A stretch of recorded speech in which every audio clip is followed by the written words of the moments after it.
ஆவியான எங்கள் அன்பு தெய்வமே, அடியோரை ஆட்கொண்டு நடத்துமே. பாவம் நீதி நியாய தீர்ப்பை கண்டித்து உணர்த்துமையா. பாவம் நீதி நியாய தீர்ப்பை கண்டித்து உணர்த்துமையா. பரிபூரணவும் சத்தியத்திற்குள் பரிபூரணவும் சத்தியத்திற்குள் பக்தர்களை நடத்துமையா.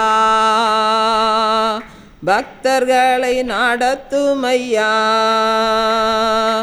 ஆட்கொண்டு எங்களை அனலாக்கும், ஆட்கொண்டு எங்களை அனலாக்கும் அன்பினாலின்று அலங்கரியும், அன்பினாலின்று அலங்கரியும்.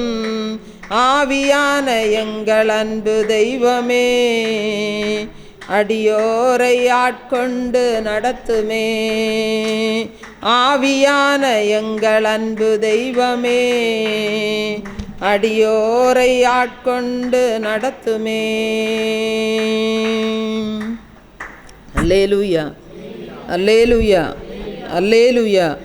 எபேசியர் 5வது அதிகாரம் 17வது வசனத்தை நம்ம வாசிக்கலாம். எபேசியர் 5:17. ஆகையால் நீங்கள் மதியற்றவர்களாய் இராமல் கர்த்தருடைய சித்தம் இன்னதென்று உணர்ந்து கொள்ளுங்கள்.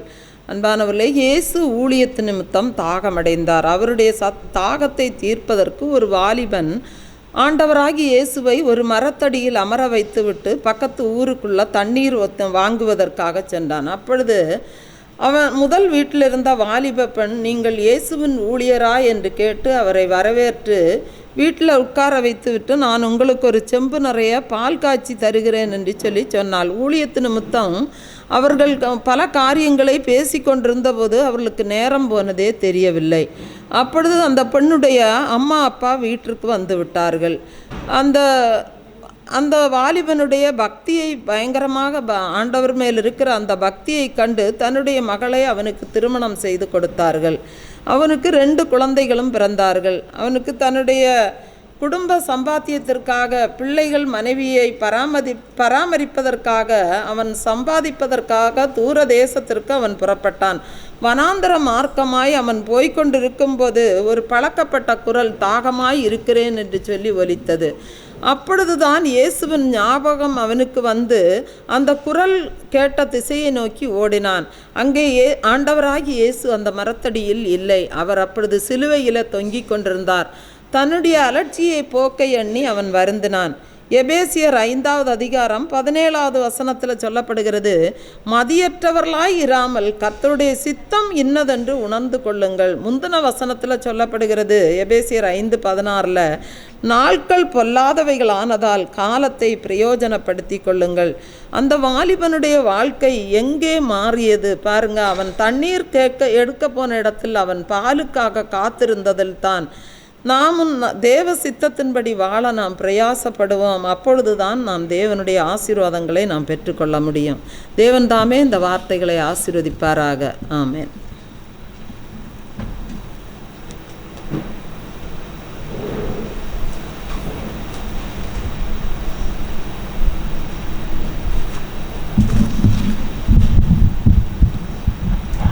Price Lord. குருவிகள் பாடும் காலம் வந்தது, காட்டுப்புறாவின் சத்தம் கேக்குதே. குருவிகள் பாடும் காலம் வந்தது, காட்டுப்புறாவின் சத்தம் கேக்குதே. அத்திமரம் காய் காய்த்தது, திராட்சை செடி பூ பூத்தது. அத்திமரம் காய் காய்த்தது, திராட்சை செடி பூ பூத்தது. என் பிரியமே நீ எழுந்து வா, என் ரூபவதியே நீ எழுந்து வா. என் பிரியமே நீ எழுந்து வா, என் ரூபவதியே நீ எழுந்து வா. கண்மலையின் வெடிப்புகளில் தங்கும் புறாவே, கண்ணீர் சொரிந்து நிற்கும் வெண்புறாவே, கண்மலையின் வெடிப்புகளில் தங்கும் புறாவே, கண்ணீர் சொரிந்து நிற்கும் வெண்புறாவே, உந்தன் முகம் ரூபம் அழகானதே, உந்தன் சத்தமோ மிருதுவானதே, உந்தன் முகரூபம் அழகானதே, உந்தன் சத்தமோ மிருதுவானதே. என் பிரியமே நீ எழுந்து வா, என் ரூபவதியே நீ எழுந்து வா, என் பிரியமே நீ எழுந்து வா, என் ரூபவதியே நீ எழுந்து வா.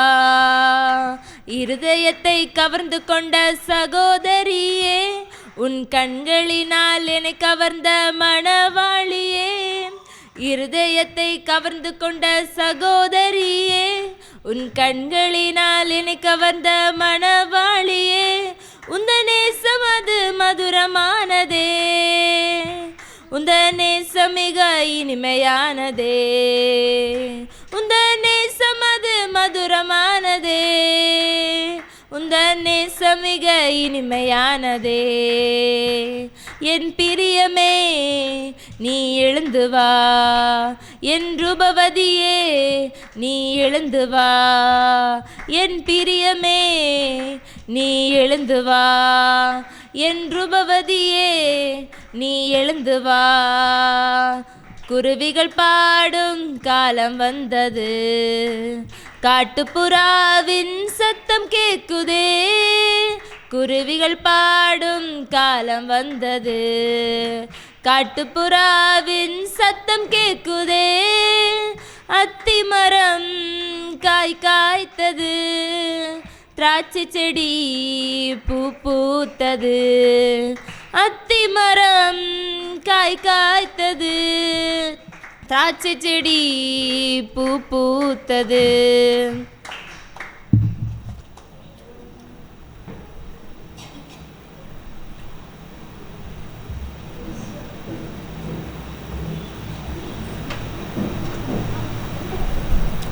இன்று வாசிப்பதற்காக கொடுக்கப்பட்ட அதிகாரம் சங்கீதம் 89.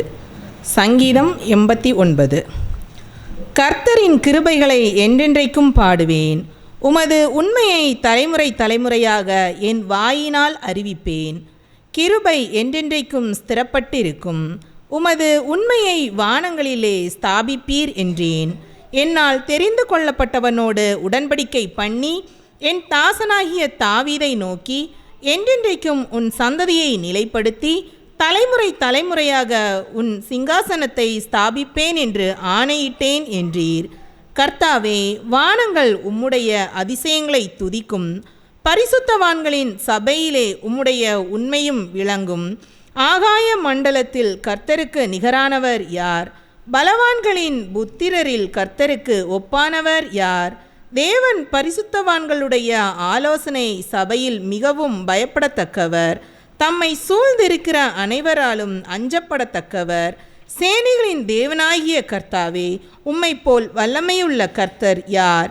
உம்முடைய உம்மை சூழ்ந்திருக்கிறது. தேவரீர் சமுத்திரத்தின் பெருமையை ஆளுகிறவர், அதன் அலைகள் எழும்பும்போது அவைகளை அடங்க பண்ணுகிறீர். நீர் ராகாபை வெட்டுண்ட ஒருவனை போல் நொறுக்கினீர். உமது வல்லமையான புயத்தினால் உம்முடைய சத்துருக்களை சிதறடித்தீர். வானங்கள் உம்முடையது, பூமியும் உம்முடையது, பூலோகத்தையும் அதிலுள்ள யாவையும் நீரே அஸ்திபாரப்படுத்தினீர். வடக்கையும் தெற்கையும் நீர் உண்டாக்கினீர். தாபேரும் எர்மோனும் உம்முடைய நாமம் விளங்க கெம்பீரிக்கும். உமக்கு வல்லமையுள்ள புயமிருக்கிறது, உம்முடைய கரம் பராக்கிரம் உள்ளது, உம்முடைய வலது கரம் உன்னதமானது. நீதியும் நியாயமும் உம்முடைய சிங்காசனத்தின் ஆதாரம். கிருபையும் சத்தியமும் உமக்கு முன்பாக நடக்கும். கெம்பீர சத்தத்தை அறியும் ஜனங்கள் பாக்கியம் உள்ளவர்கள். கர்த்தாவே, அவர்கள் உம்முடைய முகத்தின் வெளிச்சத்தில் நடப்பார்கள். அவர்கள் உம்முடைய நாமத்தில் நாடோறும் களிகூர்ந்து உம்முடைய நீதியால் உயர்ந்திருப்பார்கள். நீரோ அவர்கள் பலத்தின் மகிமையாயிருக்கிறீர். உம்முடைய தயவினால் எங்கள் கொம்பு உயரும். கர்த்தரால் எங்கள் கேடகமும் இஸ்ரவேலின் பரிசுத்தரால் எங்களுடைய ராஜாவும் உண்டு. அப்பொழுது நீர் உம்முடைய பக்தனுக்கு தரிசனமாகி சகாயம் செய்யத்தக்க சக்தியை ஒரு சௌரியவான் மேல் வைத்து ஜனத்தில் தெரிந்து கொள்ளப்பட்டவனை உயர்த்தினேன். என் தாசனாகிய தாவீதை கண்டுபிடித்தேன். என் பரிசுத்த ஸ்தலத்தினால் அவனை அபிஷேகம் பண்ணினேன். என் கை அவனோடு உறுதியாயிருக்கும். என் புயம் அவனை பலப்படுத்தும். சத்துரு அவனை நெருக்குவதில்லை. நியாயக்கேட்டின் மகன் அவனை ஒடுக்குவதில்லை. அவன் சத்துருக்களை அவனுக்கு முன்பாக மடங்கடித்து அவனை பயக்கிறவர்களை வெட்டுவேன். என் உண்மையும் என் கிருபையும் அவனோடு இருக்கும். என் நாமத்தினால் அவன் கொம்பு உயரும். அவன் கையை சமுத்திரத்தின் மேலும் அவன் வலது கரத்தை ஆறுகள் மேலும் ஆளும்படி வைப்பேன். அவன் என்னை நோக்கி, நீர் என் பிதா, என் தேவன், என் இரட்சிப்பின் கன்மலை என்றும் சொல்லுவான். நான் அவனை எனக்கு முதற் பேரானவனும் பூமியின் ராஜாக்களை பார்க்கிலும் மகா உயர்ந்தவனுமாக்குவேன். என் கிருபை என்றென்றைக்கும் அவனுக்காக காப்பேன். என் உடன்படிக்கை அவனுக்காக உறுதிப்படுத்தப்படும். அவன் சந்ததி என்றென்றைக்கும் நிலைத்திருக்கவும் அவன் ராஜசனம் வானங்களுள்ள மட்டும் நிலை நிற்கவும் செய்வேன். அவன் பிள்ளைகள் என் நியாயங்களின்படி நடவாமல் என் வேதத்தை விட்டு விலகி என் கட்டளைகளை கைக்கொள்ளாமல் என் நியமங்களை மீறி நடந்தால் அவர்கள் மீறுதலை மிலாற்றினாலும் அவர்கள் அக்கிரமத்தை வாதைகளினாலும் தண்டிப்பேன். ஆனாலும் என் கிருபையை அவனை விட்டு விலக்காமலும் என் உண்மையில் பிசகாமலும் இருப்பேன். என் உடன்படிக்கையை மீறாமலும் என் உதடுகள் விளம்பினதை மாற்றாமலும் இருப்பேன். ஒரு விசை என் பரிசுத்தத்தின் பேரில் ஆணையிட்டேன். தாவீதுக்கு நான் பொய் சொல்லேன். அவன் சந்ததி என்றென்றைக்கும் இருக்கும். அவன் சிங்காசனம் சூரியனைப் போல் எனக்கு முன்பாக நிலை நிற்கும். சந்திரனைப் போல அது என்றென்றைக்கும் உறுதியாயும் ஆகாய மண்டலத்து சாட்சியைப் போல் உண்மையாயும் இருக்கும் என்று விளம்பினீர். ஆனாலும் நீர் எங்களை வெறுத்து தள்ளிவிட்டீர். நீர் அபிஷேகம் பண்ணுவித்தவன் மேல் உக்கிரமானீர். உமது அடியானுடன் நீர் பண்ணின உடன்படிக்கையை ஒழித்துவிட்டு அவன் கிரீடத்தை தரையிலே தள்ளி அவமானப்படுத்தினீர். அவன் மதில்களை எல்லாம் தகர்த்து போட்டு அவன் அரணான ஸ்தலங்களை பாழாக்கினீர். வழிநடக்கிற யாவரும் அவனை கொள்ளையிடுகிறார்கள். தன் அயலாருக்கு நிந்தையானான். அவன் சத்துருக்களின் வலது கையை நீர் உயர்த்தி அவன் விரோதிகள் யாவரும் சந்தோஷிக்கும்படி செய்தீர். அவன் பட்டயத்தின் கருக்கை மழுக்கி போட்டு அவனை யுத்தத்தில் நிற்காதபடி செய்தீர். அவன் மகிமையை அற்றுப்போக பண்ணி அவன் சிங்காசனத்தை தரையிலே தள்ளினீர். அவன் வாலிப நாட்களை குறுக்கி அவனை வெட்கத்தால் மூடினீர். எதுவரைக்கும் கர்த்தாவே நீர் என்றைக்கும் மறைந்திருப்பீரோ? உமது கோபம் அக்கினியைப் போல எரியுமோ? என் ஜீவன் எவ்வளவு நிலையற்றது என்பதை நீர் நினைத்தருளும். மனுப்புத்திரர் யாவரையும் வீணாக சிருஷ்டிக்க வேண்டியதென்ன? மரணத்தை காணாமல் உயிரோடு இருப்பவன் யார்? தன் ஆத்மாவை பாதாள வல்லடிக்கு விலக்கி விடுகிறவன் யார்?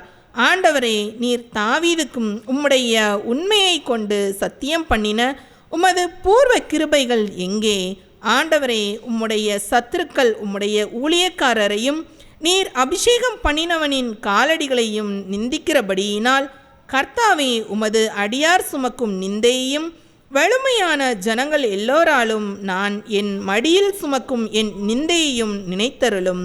கர்த்தருக்கு என்றென்றைக்கும் ஸ்தோத்திரம் உண்டாவதாக. ஆமேன், ஆமேன்.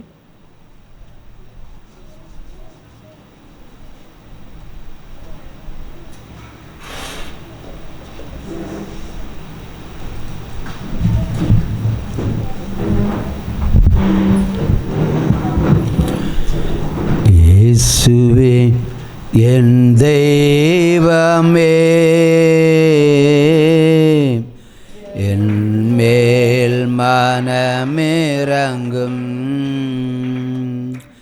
இயேசுவே என் தெய்வமே,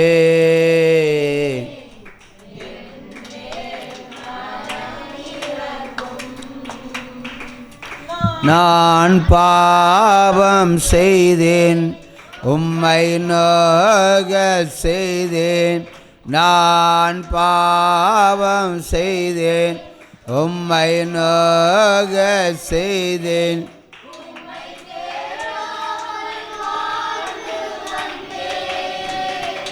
உம்மை தேடாமல் வாழ்ந்து வந்தேன்.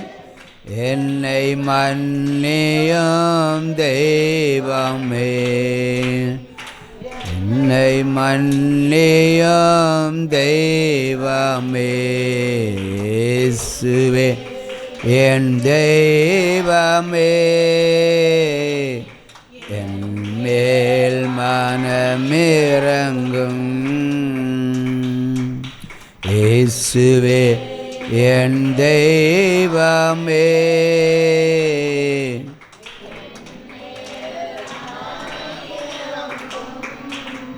துன்ப வேளையிலே மனம் துவண்டு போனேன். துன்ப வேளையிலே மனம் துவண்டு போனேன். உம்மை நினையாது தூர போனேன். உம்மை நினையாது தூர போனேன்.